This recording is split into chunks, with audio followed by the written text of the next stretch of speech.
Donald Kirkpatrick's four-level management model has been widely documented, and its terminology is well known to most training professionals. In short, it was developed to help measure instructor-led training.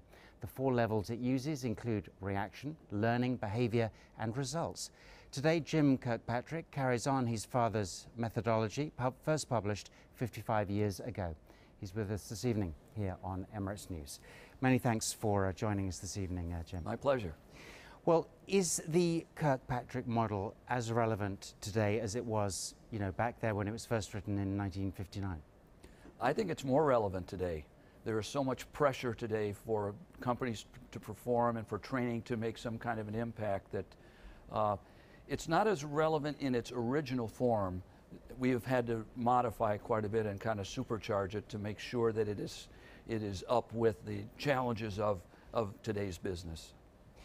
So what are the most common mistakes that organizations make when they come to training?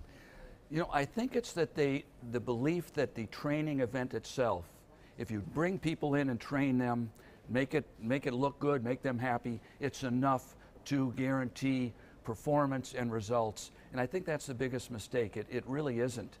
No matter how good the training is, there need to be other components of my father's original model and now our New World model that really can make the difference rather than just relying on one single event. Are the challenges that companies face, are they universal, or are they, do you find they're specific to certain cities in different places? They really are pretty universal. I know here there are a lot of language and culture issues, but it seems like training is still trying to prove itself to the business, and the business is saying, we're not sure that you're really making a difference and giving us a competitive advantage. I find that wherever I go. Should companies follow up much more after a training session? I mean, do they do that at the moment? The answer is yes, they should, but there is still too much reliance on the training event and hoping that somehow when people go back to their workplace, they've learned something, they're automatically going to apply it. And you're exactly right, there should be some kind of post-training follow-up to encourage and compel and to reward and incent people to actually apply what they learned, and that is just not common enough, but it really is what drives results. I mean, the fact that your father's, the fact he wrote something such a long time ago and it's still in use today, it's still quoted a lot. How does that make you feel?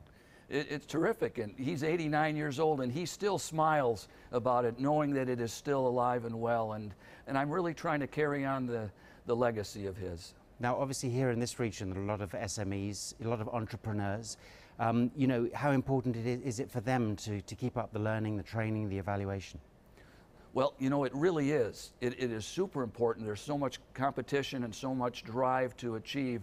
But in its present form, I don't think they realize the power that true training and education, coupled with the reinforcement, can actually provide them the competitive advantage. I don't think they know what the new world of learning and performance is. They still kind of look back to the old world of training. Fantastic. We appreciate your time, Jim Kirkpatrick. Many thanks. My pleasure. Thank you for joining us for this Kirkpatrick Quick Tip. For more information, visit our website at kirkpatrickpartners.com. Register with us to receive the weekly Quick Tip delivered right to your inbox and access to our online resources library with over 60 items.